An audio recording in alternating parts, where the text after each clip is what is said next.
I think people remember McCarthy from high school English lit. If you read The Crucible, you remember all the parallels. And people really think about the Red Scare, think about outing people as communists, but not too many people. I don't even remember if I learned about this in my AP history class, talked about the Lavender Scare. Yeah. Can you talk a little bit about what that was, how it came about, what effect it had on the LGBTQ movement? So two things I want to say first. One is that Joe McCarthy, Tim McCarthy, no relation. And I have checked that out and verified no relation. Oh, okay. We've done the ancestry DNA. Only by name. I'm also have no relation to Kevin McCarthy, the current Speaker of the House. So, but there are lots of McCarthys. The second thing is I didn't learn about this either in history class. So don't feel bad. I mean, feel bad that none of us are learning this in history class, but don't feel bad that you missed something that was being taught, because it probably wasn't. One of the things that inspired me actually to teach my course on Queer Nation was the absolute absence of LGBTQ history and politics from the curriculum in all schools. But I was particularly struck by the fact that nobody was teaching this at the Harvard Kennedy School, where people are being trained to be the next generation of policymakers and leaders in government across the world, not just in the United States. I'm thinking how do you get through a school like this without any kind of history like this? And turns out a lot of schools, that's the case. One of the things that I've really tried to do after my PhD, my PhD is in American history, but I focused on the abolitionist movement. I focused on African-American history and the history of civil rights movements in the United States. And it was only later on, really around the time that I came out, that I started to develop a real interest in LGBTQ history, in part because I realized I didn't know anything about my own people. I didn't know anything about the movement. So I like to tell my students, and it's true, that every single thing that I assign on my syllabus in my Queer Nation course is something that I read and found and learned after I got my PhD in American history. The entire course is based on a self-teaching. Right, I had to give myself a graduate education in LGBTQ history. Thankfully, there are many scholars and folks who are friends of mine and people I know, and now myself as well, right, who are producing that knowledge and sort of recording it and doing all sorts of things, writing books and doing podcasts and other kinds of documentary films and so forth. There's a growing archive, so we can learn this history. The scandal of the Lavender Scare and the Red Scare in terms of our teaching of history and learning of history is that all of us were taught the Cold War, right? All of us were taught the Red Scare, but we were not taught the Lavender Scare, which of course is happening at exactly the same time, and they're deeply intertwined. The Lavender Scare is a term that was coined, and it was referring to what was a common kind of reference to gay men who were referred to as lavender lads, and also a term that Betty Friedan actually used when she was trying to purge the National Organization for Women of Lesbians. She referred to lesbians as the Lavender Menace. And so there was a kind of colloquial referencing of lavender during this period of time of persecution, both within the states and the federal government and within other social movements. As I said, people hate us and have hated us. And that goes for the women's movement and the Black civil rights movement, which sidelined people like Bayard Rustin and Pauli Murray and others. Marsha P. Johnson doesn't show up in very many books on the Black civil rights movement or books, unfortunately, of the LGBTQ movement. And so there are all sorts of erasures going on in all sorts of directions. And I think we need to be honest about that. But the Lavender Scare refers to this period that coincides with and overlaps with the period of the Cold War and the Red Scare. And so it's most fully and firstly identified with Joe McCarthy, Senator Joe McCarthy, who very famously in 1950 said that he had the names, I think it was 205 or 200 something, communists who were working in the State Department or in federal government.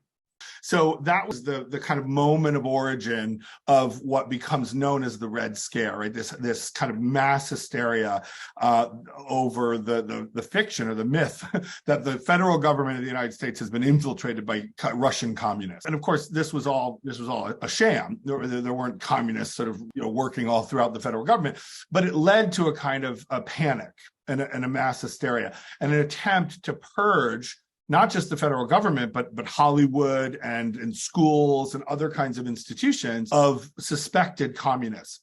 Dovetailed with this was also a mass hysteria and a kind of gay panic around homosexuals who were also working within the federal government. And the thinking of people like McCarthy and others was that homosexuals, because they're gay but not out, are much more susceptible to being bribed for state secrets and intelligence by the communists themselves. So that any threat of outing would come with some kind of, handing over of intelligence and documents. So there was this idea that homosexuals were more susceptible to being bribed and corrupted. And there was also this panic over these communists who were infiltrating the federal government. At the same time, there was often a conflation between homosexuality and communism, that people were like, oh, gays are more likely to be communists and communists are more likely to be gays, or gays are communists or communists are gays. And so that too became part of this conflation. And so the Red Scare and the Lavender Scare are not things that we can think about as separate from one another or one more important than the other. They were actually deeply interrelated. And the interesting thing about this was the fact that the U.S. Communist Party, after World War II, actually purged its ranks of homosexuals. Harry Hay, who was one of the founders of the Mattachine Society, which was founded in Los Angeles in 1950, was kicked out of the Communist Party. So the origin of the founding of the Mattachine Society is directly related to the fact that communists were homophobes too. And that's the deep irony in all of this, is that the communists didn't even want the homosexuals, and then people thought that the communists were the homosexuals, which of course is one reason why they didn't want the homosexuals. So there's a really interesting history here that's all wrapped up. But the thing that I think is really important is that the purging of the military and of gay men and women from government service started right in the immediate context and aftermath of World War II. It didn't start in the 1950s. It accelerated in the 1950s because of McCarthyism and the Cold War and so forth and the Red Scare. But it was happening beforehand. Before the end of World War II, gay service members, or people who were suspected of being homosexuals, were given what they call blue discharges. And blue discharges were discharges, orderly discharges, that were printed on blue paper saying that people could no longer serve in the military. So people who were coming out of World War II and serving in the war were kicked out of the army and therefore denied in perpetuity their benefits, right? Because they were discharged, blue discharges. Thousands of people were discharged starting in 1945, 1946, 1947. In fact, one of the first, maybe the first LGBT organization was an organization in New York called the Veterans Benevolent Association, which was an organization that was founded to help these military people find a way to earn a living and have a life and have support as kind of a mutual aid organization. So this was happening before Joe McCarthy ever stood up and said he had the communist names and wanted to purge the homosexuals. Couple of other things that I think are important here. One is that in 1953, Dwight Eisenhower, because the Red Scare and the Lavender Scare had reached such heights, Dwight Eisenhower signs an executive order, and it's Executive Order 10450. He signs it into being in 1953, and it explicitly bars homosexuals from serving in federal government positions. So it's a much more explicit and targeted way to guarantee that homosexuals are not only purged from government jobs, but that they're not hired in the first place. So it was an open form of anti-gay discrimination, which had an enormous impact. Tens of thousands of people lost their jobs during this period of time. So it actually devastated an entire generation. We talk about AIDS devastating an entire generation, and it certainly did. But this devastated an entire generation of people who had been serving their country, right? Serving in the military and working in government employment, right? These weren't people who were un-American, right? These were the people who put America on the map. And then the state turns around and persecutes them and purges them. The irony, and this gets back to the conversation we were having about outing, the irony is that Joe McCarthy's right-hand man during this period of time, his lawyer, chief of staff, was a guy named Roy Cohn, who was a closeted homosexual, famously fictionalized by Tony Kushner in Angels in America. He's the villain of Angels in America. Roy Cohn was a closeted homosexual who ended up dying of AIDS. He was also, interestingly, Donald Trump's lawyer, until he died of AIDS in New York. So he has a through line from Joe McCarthy to Donald Trump, and the whole time he's a homosexual and then is diagnosed with HIV. And at the same time, the head of the FBI is J. Edgar Hoover, who was famously gay and closeted, but had multiple lovers in many iterations over a whole period of time.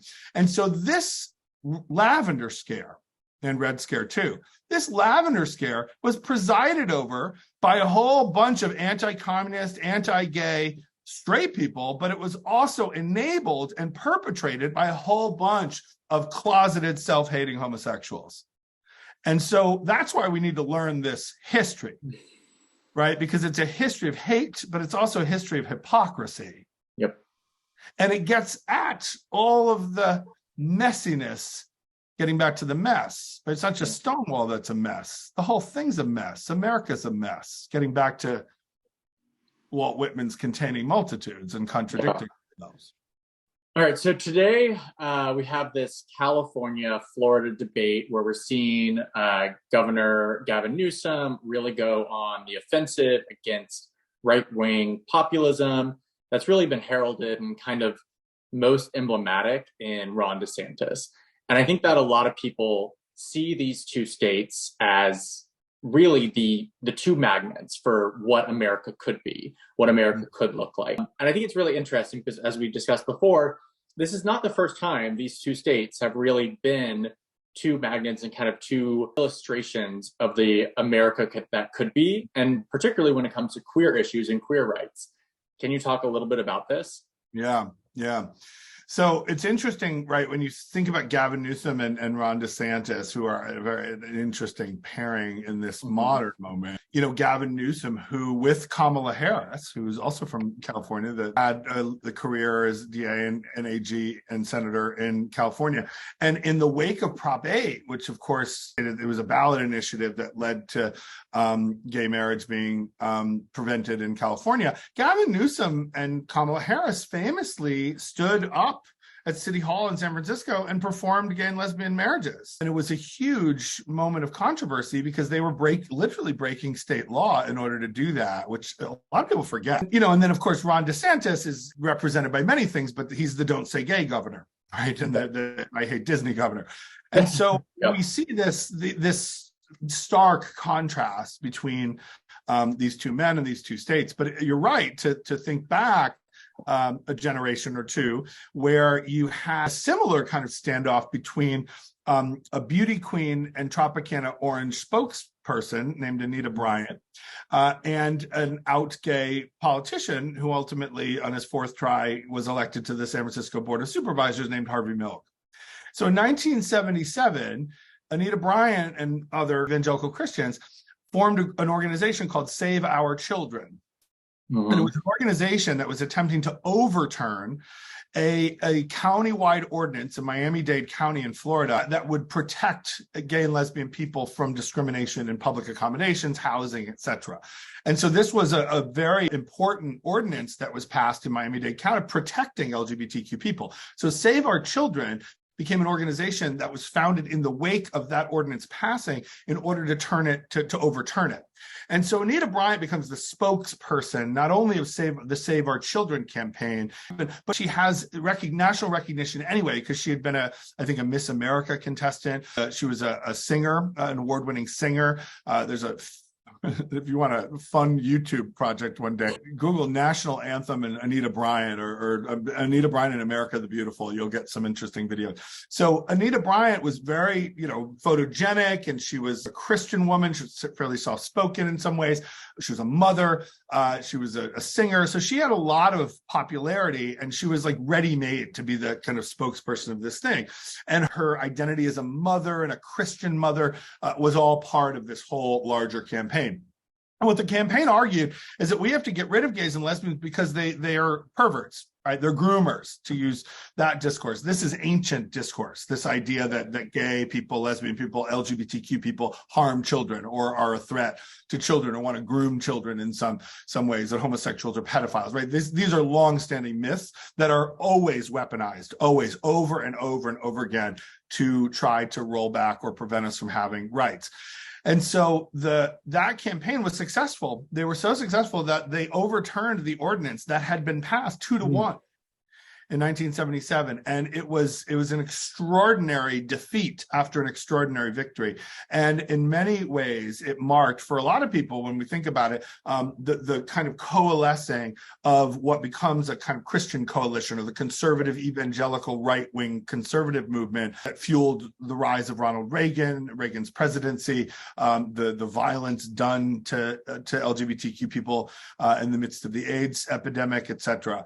And so the Anita Bryant represents, in some ways, not again, sort of like Stonewall, not like Stonewall, but like Stonewall in the sense that she wasn't the origin or the catalyst of this. These organizations had already been in existence, and these energies were already flowing. But she was a kind of catalyst, and the Save Our Children campaign becomes an accelerator. So you start to see other initiatives like the Save Our Children campaign in other places to either overturn similarly pro-LGBTQ ordinances or to prevent them from being passed in the first place.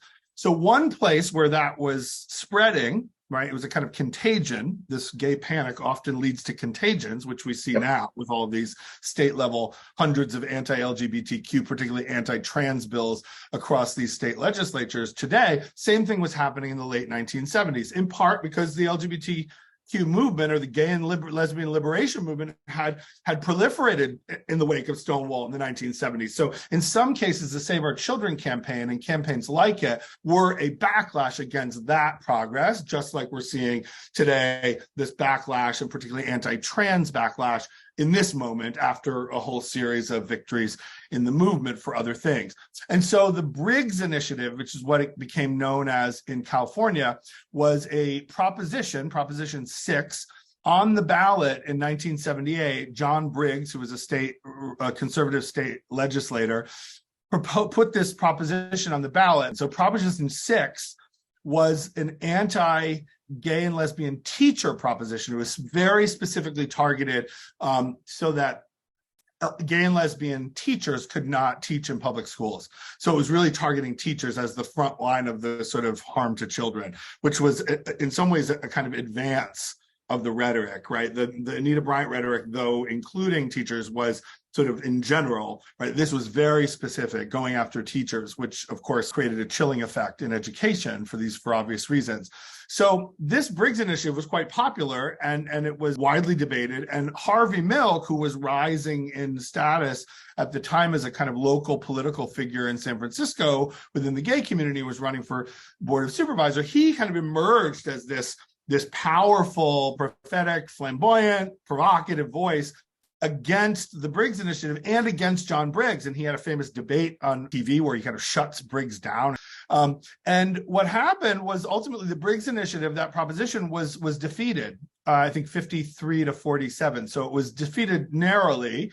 And interestingly, in this moment, both Ronald Reagan, who was the governor of California at the time and would become the presidential candidate in 1980, and Jimmy Carter, who was the president at the time and had been campaigning in California and was put on the spot and asked what he thinks of this, they both came out against Proposition 6. They both came out against the Briggs Initiative. So an interesting moment in time where a sort of moderate to liberal Democrat president and a increasingly conservative Republican governor who becomes president were aligned in their opposition to the Briggs Initiative. Maybe not for the same reasons, but they were still aligned. It's an interesting moment of kind of bipartisanship in that way. And this was something that both marked a moment of resistance to this growing tide of the backlash. And so it's a really important moment because you can see on the one hand the success of the Save Our Children campaign and of the increasing power of the Christian conservative movement, particularly around anti-LGBTQ issues.